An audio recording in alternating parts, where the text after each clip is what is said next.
Ruang lingkup ekonomi makro. Ruang lingkup ekonomi makro. Nah, kita mulai dari definisi ilmu ekonomi dulu sebelum kita menjelaskan tentang apa itu mikroekonomi dan apa itu makroekonomi sebagai cabang dari ilmu ekonomi. Nah, definisi dari ilmu ekonomi itu sendiri tadi sudah temannya sampaikan bahwa adalah cara bagaimana manusia memenuhi kebutuhannya yang tak terbatas yang diperhadapkan pada sumber daya yang terbatas. Nah, sekarang karena poinnya adalah bagaimana cara how to, nah, cara manusia dalam ekonomi itu caranya itu ada berapa? Caranya ada berapa? Caranya ada berapa, Dek? Dalam ilmu ekonomi? 3, Pak. Ya, 3, betul sekali. 3. Yang pertama apa? Ilmu ekonomi deskriptif. Ya, kemudian kedua? Ilmu ekonomi teori. Ya, yang ketiga? Ilmu ekonomi terapan, Pak. Oh, deskriptif, teori, terapan. Oke. Ini yang saya maksud ini caranya. Sebenarnya kalau kita belajar ilmu ekonomi sebenarnya ini yang mau dicari sebenarnya. Caranya untuk memenuhi kebutuhan yang tak terbatas yang diperhadapkan pada sumber daya yang terbatas. Cara yang bagaimana itu? Ya, masih kurang tepat deh ya. Ada lagi yang lain? Benar, 3. Nah, cara yang pertama adalah cara yang paling ekonomis. Cara yang paling ekonomis. Yang kedua, cara yang paling efektif.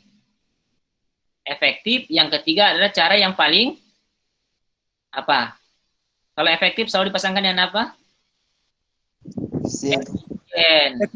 Efisien. Ya, gitu ya, efisien. Ini sebenarnya kita mau cari cara yang paling ekonomis. Ekonomis itu berarti bicara tentang paling murah ya, yang paling murah.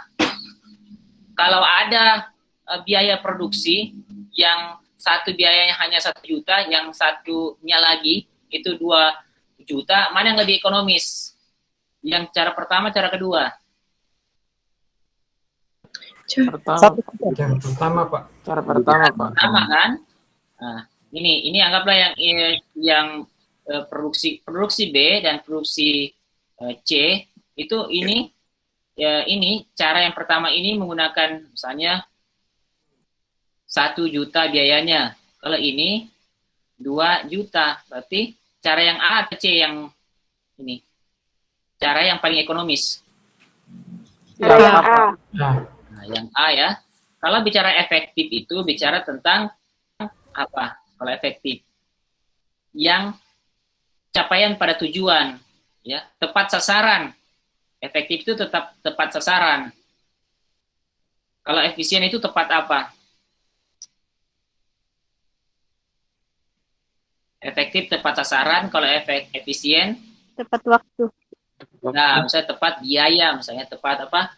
Yang paling efisien, tepat waktu misalnya. Bisa saja dia paling ekonomis tapi paling lama selesainya. Dia bisa efektif tapi belum tentu efisien. Nah, itu. Ini cara yang dicari. Itulah sebenarnya kita cari belajar di ilmu ekonomi. Oke, caranya. Sekarang kebutuhan manusia dalam ekonomi itu yang dianggap tidak terbatas itu kebutuhannya terbagi atas 3, Pak. 3. Apa saja itu, Dek? Kebutuhan primer. Ya, primer, Sekunder. Tersier. ya. Tersier. Primer itu terbagi 5. Apa saja itu? Apa? Sandang. Ya, sandang. Apa? Pangan. Ya, kemudian papan. Ya, papan. Apa lagi? Yang keempat, kesehatan. Yang kelima adalah pendidikan. Mungkin ada yang mau tambah ke-6? Kuota. Ya. Ini mungkin ada yang tambah, Pak, kuota itu penting, Pak. Jadi kebutuhan primer. Oke lah, biarlah. Karena kalau tidak ada kuota, tidak bisa kuliah, toh? Kuliah. Kuota. Itu kuota. Ya, Anda terserah Anda jadikan kebutuhan primer atau sekunder. Tapi yang betulnya itu adalah sandang, pangan, papan, kesehatan, dan pendidikan. Itu masuk kategori kebutuhan primer. Kalau ini adalah kebutuhan dasar ini, kebutuhan dasar. Sementara kebutuhan primer itu adalah kebutuhan setelah sekunder itu ketika kebutuhan primer itu terpenuhi. Sekunder. Contoh HP itu kebutuhan sekunder atau primer? Sekunder. Sekunder. Siapa bilang sekunder? Buktinya kita tidak bisa kuliah kalau tidak ada HP tak. Primer. Apa primer? Primer Pak, masuk pendidikan. Ya, masuk pendidikan. Jadi tergantung sebenarnya ya. Ini tidak mutlak bahwa beda-beda. Bagi sebagian orang itu adalah kebutuhan primer, bagi sebagian orang itu kebutuhan sekunder, bahkan mungkin sebagian orang itu tersier. Bisa deh ya.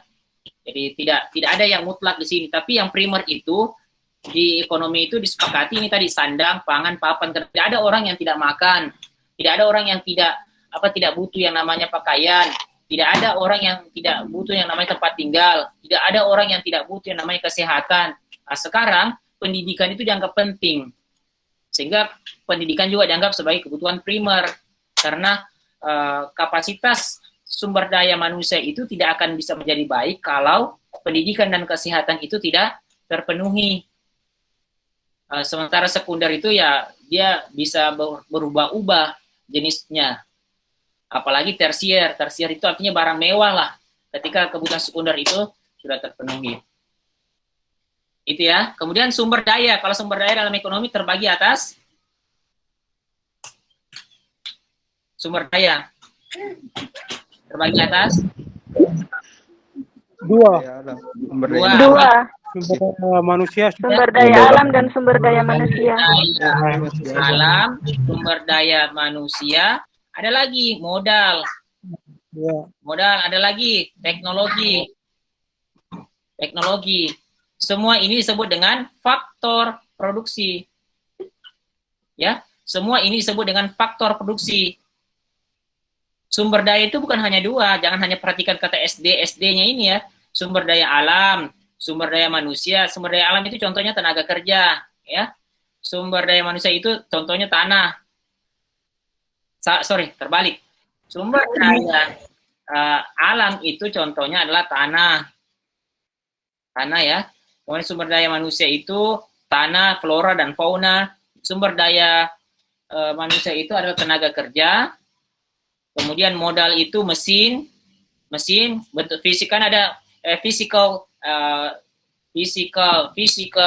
capital, modal fisik itu mesin. Ada juga financial capital, modal uang, itu teknologi. Bisa deh ya. Ini. Baru kita bicara tentang ilmu ekonomi ini sudah kita bisa membuat cabang-cabang yang bisa membreakdown dari setiap frase-frase yang ada dalam definisi itu.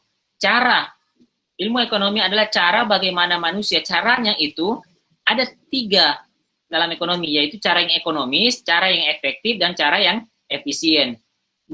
Bagaimana manusia memenuhi kebutuhan. Kebutuhan manusia itu terbagi atas 3, kebutuhan primer, kebutuhan sekunder, kebutuhan tersier.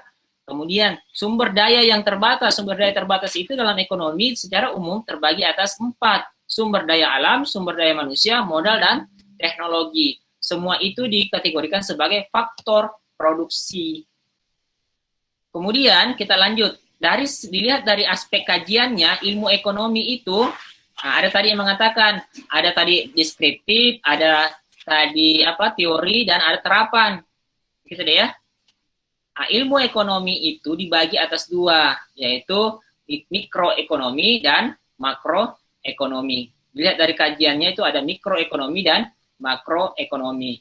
Nah, itulah di dalam di prodi kita ada mata kuliah mikroekonomi 1, mikroekonomi 2. Ada juga makroekonomi 1, makroekonomi 2. Nah, yang kita kuliah sekarang ini adalah makroekonomi 1. Pertanyaannya, apa bedanya antara mikroekonomi dengan makroekonomi sehingga harus dipisahkan ini? Coba silakan dijawab. Silakan. Kalau mikroekonomi Pak lebih kecil, lebih kecil. Seperti membahas tentang per individu, perilaku konsumen, perusahaan, Ya, atau betul. sedangkan kalau makroekonomi berarti lebih besar lagi, Pak. Lebih Seperti besar. Atau disebut sebuah negara. Atau disebut Iya, Pak. agregat, agregat Pak. lebih luas. Jadi begini, kalau kita bilang besar, itu bahasa awam, itu bahasa orang kebanyakan. Tapi kalau kita orang ekonomi bilang agregat, bisa deh ya? Lebih agregat. Agregat itu artinya menyeluruh. Bisa? Iya, Pak. Iya, maksudnya cobalah biasakan supaya ini betul ini mahasiswa ekonomi. Kenapa? Karena bahasa yang digunakan itu bahasa ekonomi. Contoh, Anda katakan secara agregat, itu secara individu, betul sekali. Siapa namanya, Dek? Sefenia Tobara, Pak. Iya, benar sekali. Jawabannya rinci. Yang lain, bisa jelaskan kepada temannya. Maksudnya individu, kenapa dikatakan individu, kenapa dia katakan agregat? Ada yang bisa jelaskan? Dalam ekonomi kan kita kenal ada pelaku-pelaku ekonomi, ada rumah tangga konsumen, kemudian ada rumah tangga produsen. Ini disebut dengan perekonomian dua sektor. Kenapa? Karena hanya dua sektor rumah tangga konsumen dan sektor rumah tangga produsen. Tapi ada juga disebut dengan sektor rumah tangga pemerintah. Ya. Ada juga disebut dengan rumah tangga masyarakat luar negeri. Luar negeri. Ya. Masyarakat luar negeri. Nah, ini 1, 2, 3, 4. 4 ini disebut dengan perekonomian. Kan ini. Kalau 1, 2, ini perekonomian 2 sektor. Kalau tambah lagi 1 ini perekonomian 3 sektor. Kalau tambah lagi ini perekonomian 4 sektor. Kalau hanya ini 1, 2, 3, ini disebut dengan perekonomian terbuka, tertutup. Tapi kalau ditambah dengan yang ini disebut dengan perekonomian terbuka. Kenapa terbuka atau tertutup? Karena ini melibatkan masyarakat luar negeri. Kita tinggalkan dulu itu. Sekarang, rumah tangga konsumen, rumah tangga produsen. Kalau dalam mikroekonomi itu ada pembahasannya. Yang pertama itu terkait dengan teori permintaan. Kemudian ada sebut teori teori penawaran. Kemudian ada sebutan elastisitas permintaan, elastisitas penawaran. Kemudian ada nanti teori produksi. Ada sebut dengan teori biaya produksi. Kemudian ada nanti pasar, bentuk-bentuk pasar. Itu bentuk pasar. Teori permintaan ini semua kajian dalam mikroekonomi. Tapi kenapa disebut mikro semua ini? Kenapa mikro? Ada yang bisa jelaskan? Tadi sudah benar ya penjelasannya, hanya saya mau mau dengar apakah betul dipahami atau hanya sekedar dihafal. Silakan, Dek. Pak, ruangan lingkup masih kecil, Pak. Kenapa? Ruang lingkupnya masih kecil. Iya, Pak. Kecilnya itu bagaimana? Maksudnya kecil, besar, kita harus tahu. Yang dikatakan kecil itu maksudnya bagaimana, yang dikatakan besar itu bagaimana. Bagaimana, Dek? Kan ada yang kecil begini, toh? Kecil atau besar ini? Kecil atau besar? Lihat, Dek. Kecil, Pak. Jangan sampai Anda kecil. Coba kalau dibandingkan, mana lebih kecil? Jari saya atau yang ini? Mana lebih kecil? Mana lebih kecil? Pulpen, ya. Pak. Pulpen. Tadi kan Pulpen, Pak. Tadi Anda katakan ini kecil. Pas saya lihat begini, yang jari saya kecil atau besar sekarang? Tidak kelihatan, Pak. Tidak kelihatan. Oh, hilang ya background. Ya. Kelihatan sekarang? Ya, Pak. Sekarang jari saya kecil atau besar? Besar, Pak.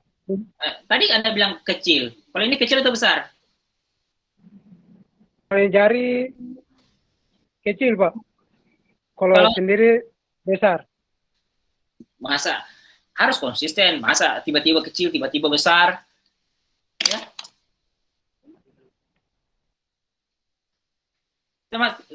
Masa baru-baru bilang besar, baru-baru tiba-tiba bilang kecil lagi. Harus jelas, harus terukur. Oh ini kecil atau besar, ya. Nah, kita ini diskusi deh ya, diskusi, tidak apa-apa, supaya Anda itu terbuka pikirannya semua. Ada yang bisa jelaskan? Benar, karena dia kecil, tapi kecil yang dimaksud itu apa? Coba yang lain. Kalau kita bicara tentang teori permintaan itu biasa kita pakai rumusnya. Permintaan Q, misalnya Q dx sama dengan fungsi dari px, py, y, dan lain-lain. Itu. Kemudian teori penawaran, Qsx sama dengan fungsi misalnya px, ya, biaya produksi, biaya, kemudian dan seterusnya. Begitu. Pertanyaan, kenapa dikatakan mikro? Kalau kita bab pembahasan kita adalah teori permintaan, maka yang kita bicarakan itu hanya ini, rumah tangga konsumen. Kalau kita bahas tentang teori penawaran, yang kita bahas itu rumah tangga produsen. Bisa. Kalau kita bahas bab yang kita kaji itu adalah elastisitas permintaan, yang kita bicarakan itu di sini, rumah tangga konsumen. Kalau elastisitas penawaran, yang kita bahas itu rumah tangga produsen. Kalau bicara tentang teori produksi, yang kita bahas itu pada sisi rumah tangga produsen. Kalau bicara teori biaya produksi, rumah tangga produsen. Tidak kita bahas tentang rumah tangga konsumen. Bentuk-bentuk pasar, hubungan antara keduanya di pasar. Ini kan kurva supply namanya ya, kurva supply.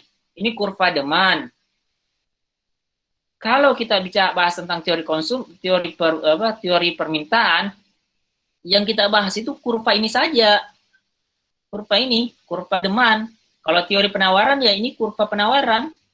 Tidak kita bahas teori kurva demand atau kurva yang lain. Bisa ya? Itulah dikatakan dia kenapa kecil atau sempit individu. Bisa? Bisa deh? Bisa, Pak. Ya, itu dikatakan pada individu. Artinya kalau yang dibahas teori permintaan hanya rumah tangga konsumen saja yang dibahas. Kalau bicara tentang teori penawaran, kita hanya bahas rumah tangga produsen, tidak ada kaitannya dengan rumah tangga konsumen. Begitu juga sebaliknya. Bisa deh ya? Berbeda halnya dengan kalau kita bahas makroekonomi. Kalau makroekonomi kan dikatakan agregat menyeluruh.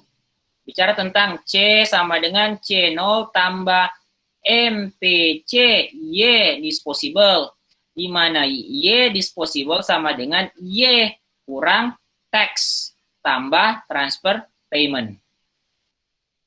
Ini adalah babnya itu tentang teori konsumsi. Ini pembahasannya teori konsumsi. Ketika kita membahas teori konsumsi, kita bahas juga pendapatan nasional. Pendapatan nasional. Pendapatan nasional. Pendapatan nasional ini bab tersendiri, tapi ketika kita membahas teori konsumsi, pasti dikaitkan dengan pendapatan nasional. Kenapa? Karena variabelnya ini, Y disposable. Y disposable ini diturunkan dari Y atau pendapatan nasional.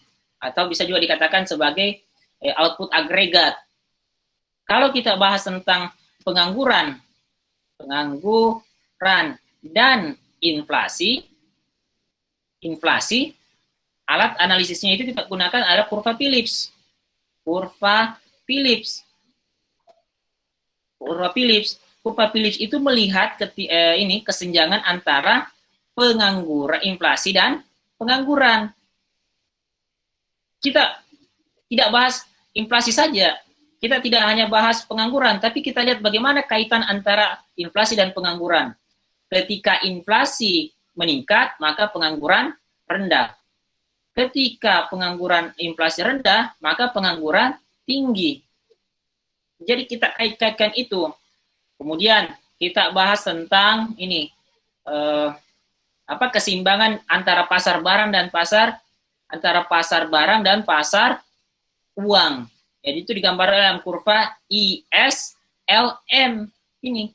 Bagaimana keseimbangan antara pasar uang dan pasar barang. Jadi semua terkait, jadi tidak dibahas secara parsial-parsial, tidak dibahas secara individu-individu, tapi dibahas secara agregat. Contoh, kalau ada persamaan begini, fungsi produksi Q sama dengan fungsi capital and labor, kemudian ada persamaan lagi Q sama dengan fungsi, Y sama dengan fungsi capital and labor, ini sama-sama keduanya disebut dengan fungsi produksi. Ini fungsi produksi. Ini ya, fungsi atau persamaan fungsi produksi. Dilihat dari ruas kanan, ini ya ruas kanan ya. Dilihat dari ruas kanan, ini sama. Sama ya? Ada tidak bedanya ini di ruas kanan? Beda tidak? Tidak. Sama. Ya, di ruas kiri Sama, Pak. ya. Di ruas kirinya berbeda, ada Q, ada Y. Nah, bedanya di mana? Bedanya di satu pakai Q, satu pakai Y. Satu pakai Q, satu pakai Y. Itu saja. Kalau Q itu simbol dari apa? Q. Halo, Q itu simbol dari apa, Dek? Q, quantity. Quantity. Ya. Dalam ekonomi quantity. Quantity itu bahasa Indonesianya jumlah. Kalau Y ini disebut dengan output agregat. Output agregat. Y ini simbol dari output agregat. Nah, kalau yang persamaan yang pertama ini dia adalah masuk dalam kajian mikroekonomi. Mikro. Kalau yang di bawah ini makroekonomi. Bisa dimengerti, Dek? Kalau yang fungsi produksi dalam makroekonomi menggunakan simbol Y sama dengan fungsi KL. Tapi kalau mikroekonomi dia menggunakan Q sama dengan fungsi KL. Q. Kenapa? Karena Q ini adalah jumlah. Jumlah misalnya QX. Kalau Y itu tidak ada bilang YX, paling dia menggunakan sini YT. T itu mengindikasikan tahun. Atau I ini menggunakan cross session data. Bisa sampai di sini dimengerti, tidak? Itulah yang membedakan antara makro dengan mikro. Satu sifatnya agregat, yaitu makro, dan satu sifatnya individu, yaitu mikro. Dikatakan individu, itu bukan hanya sekedar karena kecil atau sempit, tapi maksudnya itu dalam pembahasannya atau pengkajiannya itu ketika satu aspek yang dibahas, hanya aspek itu saja dibahas, tidak dikaitkan dengan aspek yang lain. Begitu juga dengan sebaliknya. Sementara kalau makroekonomi, ketika satu dibahas, yang lain juga dibahas. Kenapa? Saling terkait. Bisa deh ya? Halo, bisa? Bisa, Pak. Nah, sekarang, ada pertanyaan di soal tugas Anda, apa itu output agregat? Ini kan pertanyaannya, soal pertama. Apa jawaban Anda? Jawabannya adalah apa? Kalau Halo? saya, Pak, nilai total barang dan jasa yang diproduksi dalam perekonomian selama periode tertentu, biasanya 1 tahun. Betul sekali. Yaitu nilai barang, apa deh? Dan nilai total Barang- barang dan jasa yang Dan diproduksi diproduksi dalam perekonomian selama Ya. periode tertentu. perekonomian itu periode tertentu. Periode ya. Ada nilai total ini ya. Nilai total dari barang dan jasa yang diproduksi. Ini ada kata diproduksi. Kemudian pada diproduksi dalam satu perekonomian, ini perekonomian. Saya tulis dulu jelas. Perekonomian dalam satu periode tertentu. Ada lagi yang lain? Nanti kita akan bedah ini. Ada lagi yang lain? nilai total barang dan jasa yang dihasilkan atau diproduksi dalam suatu perekonomian pada periode tertentu.